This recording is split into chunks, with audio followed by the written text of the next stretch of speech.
Сегодня мы были свидетелями, что открывается новый детсад имени Наристе для медицинских работников.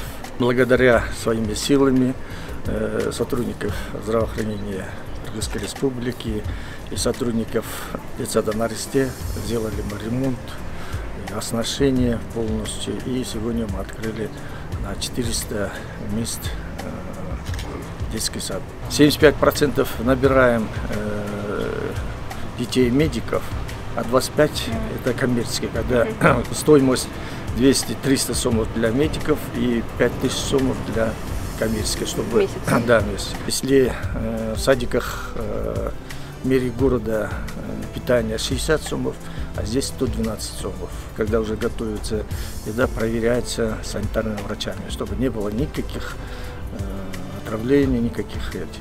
Это мы берем на себя ответственности как Министерство здравоохранения. Каждым днем уже приходят родители, медики отдавать своих детей. Как только мы будем набирать по 20, будем открывать уже места.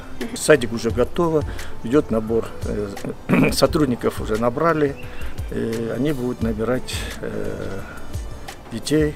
Как только набирать будет, 6 групп мы наберем, я так думаю, до Нового года полностью наберем детей.